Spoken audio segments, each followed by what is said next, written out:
좋은 날입니다. 오늘도 말씀 안에 승리하는 하루 되시기를 기도하겠습니다.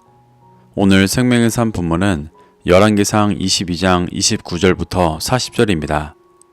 오늘 본문에서는 미가야를 통해 기일르앗 라못을 되찾는 전쟁을 하지 말라고 하셨던 하나님의 말씀을 듣지 않은 아합이 전쟁 중에 죽는 모습이 나옵니다.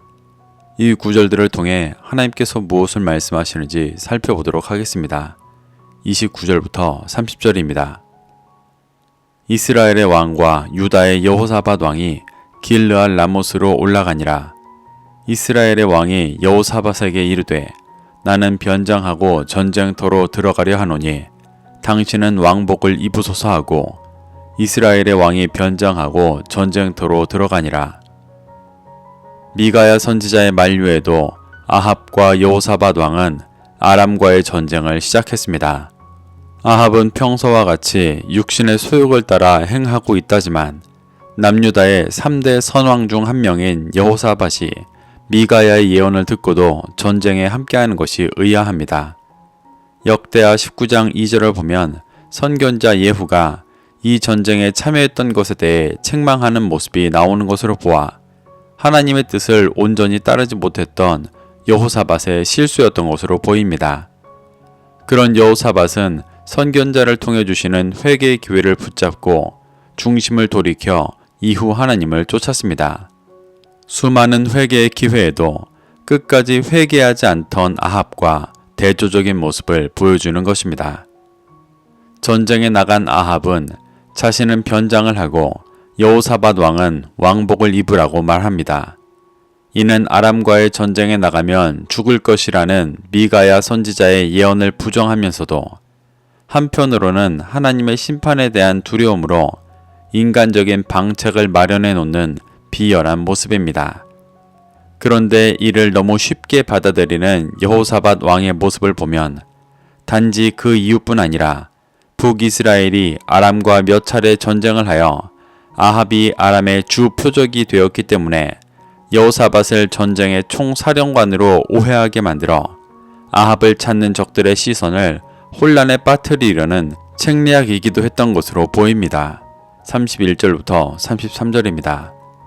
아람 왕이 그의 병거의 지휘관 32명에게 명령하여 이르기를 너희는 작은 자나 큰 자와 더불어 싸우지 말고 오직 이스라엘 왕과 싸우라 한지라. 병거의 지휘관들이 여호사밧을 보고 그들이 이르되 이가 틀림없이 이스라엘의 왕이라 하고 돌이켜 그와 싸우려 한즉 여호사밧이 소리를 지르는지라.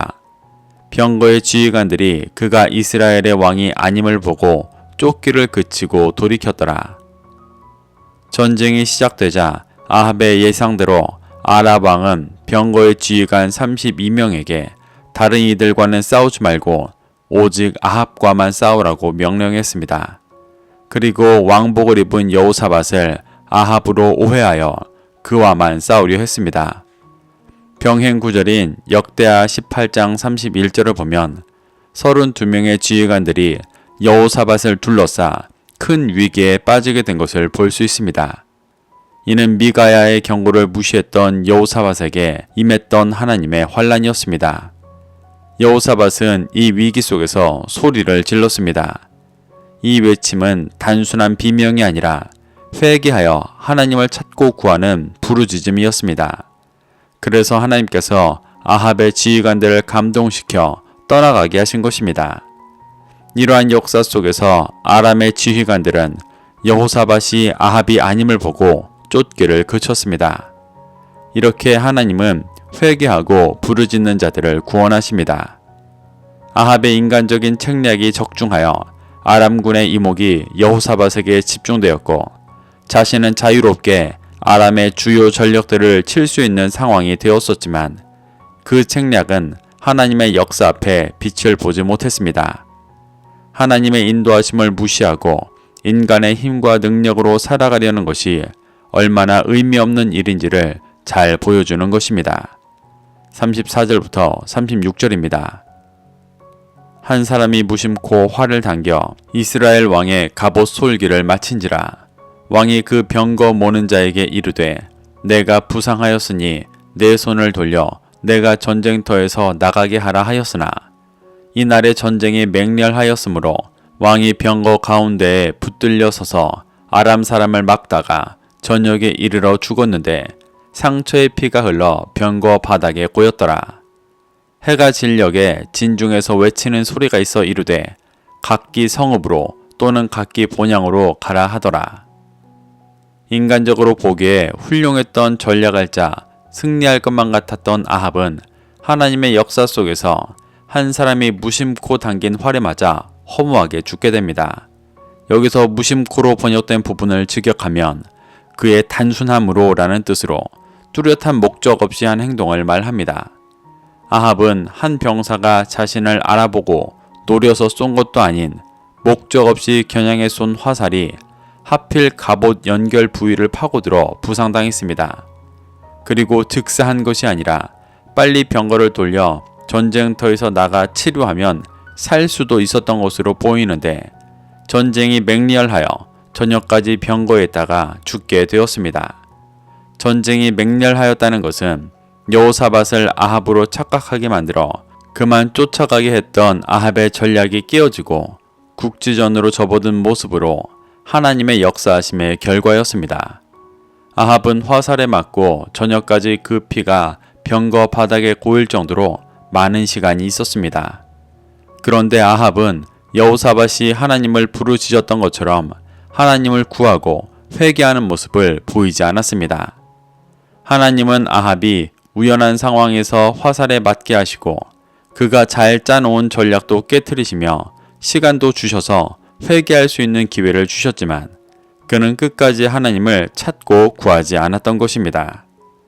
그의 인생에 수없이 많은 기회에도 온전히 회개하지 않았던 그는 결국 또 회개하지 않고 병거에서 죽게 되었습니다. 그가 죽자 36절에서 저녁의 진중에서 각기 성읍으로 또는 각기 본향으로 돌아가라는 외침이 있었습니다. 이는 아합의 죽음을 알리고 흩어질 것을 명하는 것이었습니다. 보통 전쟁에서 지면 많은 사람들이 쫓기며 죽임당하게 되는데 이렇게 평안히 흩어지게 되는 모습은 17절에서 미가야가 예언했던 것이 이루어지는 것이었습니다. 미가야의 예언을 모든 백성이 다 들었었습니다. 이제 백성들은 아합을 지지하던 400명의 예언자들이 아니라 미가야의 예언이 진실임을 알았습니다. 하나님은 아합이 진리의 빛을 비추는 제사장 나라 왕이 될 수 있도록 수없이 많은 회개의 기회를 주셨었지만 그가 회개하지 않아 결국 그의 죽음으로 말씀을 성취하시며 하나님께서 여호와이심을 드러내시고 북이스라엘이 다시 제사장 나라가 되도록 인도하시는 것입니다. 37절부터 38절입니다. 왕이 이미 죽음에 그의 시체를 메어 사마리아에 이르러 왕을 사마리아에 장사하니라. 그 병거를 사마리아 못에서 씻음에 개들이 그의 피를 핥았으니 여호와께서 하신 말씀과 같이 되었더라. 거기는 창기들이 목욕하는 곳이었더라. 아합의 시체는 사마리아에 와서 장사되었습니다.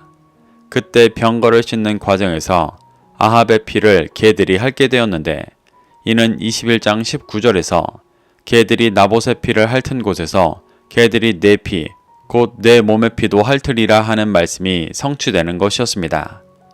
나봇은 하나님과 왕을 모욕한 신성 모독죄로 돌에 맞아 죽고 그 피를 개들이 핥는 수치를 당했었는데 예언대로 그와 같은 수치를 당하고 있는 것입니다.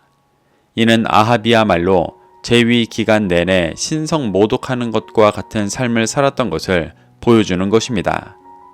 여기서 말하는 창기는 바알과 아세라 우상을 섬기며 음란한 제사를 드리던 여성 사제를 말합니다.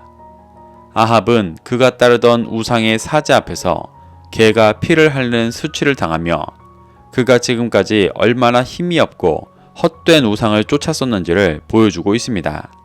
39절부터 40절입니다. 아합의 남은 행적과 그가 행한 모든 일과 그가 건축한 상하궁과 그가 건축한 모든 성읍은 이스라엘 왕 역대지략에 기록되지 아니하였느냐. 아합이 그의 조상들과 함께 잠에 그의 아들 아하시아가 대신하여 왕이 되니라. 아합의 행적을 정리하며 그가 건축한 상하궁을 언급하고 있습니다. 상하는 이스라엘에서 나지 않는 특산물로 이스라엘 역사상 가장 부유했던 솔로몬 때 이후 처음 언급되는 물건이었습니다. 이를 통해 아합 때 북이스라엘이 경제적으로 꽤 부흥했었던 것을 알 수 있습니다. 하지만 아합에 대해 여러 장에 걸쳐 기록한 열왕기에서는 아합이 북이스라엘을 경제적으로 부흥시킨 것은 언급조차 하지 않고 있습니다. 이는 나라를 아무리 부유하게 해도 의미 없는 일이고 결국 제사장 나라의 목적은 진리의 빛을 비추는 것임을 말하는 것입니다. 이렇게 16장부터 등장해 많은 일을 보여줬던 아합은 하나님께서 주시는 수많은 기회에도 온전히 회개하지 않고 결국 사망이라는 죄의 열매를 먹었습니다. 하지만 이와 대조적으로 오늘 본문에 나온 여호사밧 왕은 미가야의 예언을 무시하는 같은 실수를 저질렀지만 환난 속에서 회개하고 하나님을 부르짖어 구함받는 은혜를 누리는 모습을 보여줍니다. 예수님을 믿는 우리도 언제든 실수하고 넘어질 수 있습니다. 그래서 하나님은 우리에게 끊임없이 회개와 구원의 기회를 주고 계십니다. 그때 아합과 같이 육신의 소욕을 붙잡아 어리석고 강팍한 모습으로 반응하는 것이 아니라 여호사밧과 같이 회개하고 부르짖어 하나님의 은혜 속에 들어가게 되시기를 축복합니다.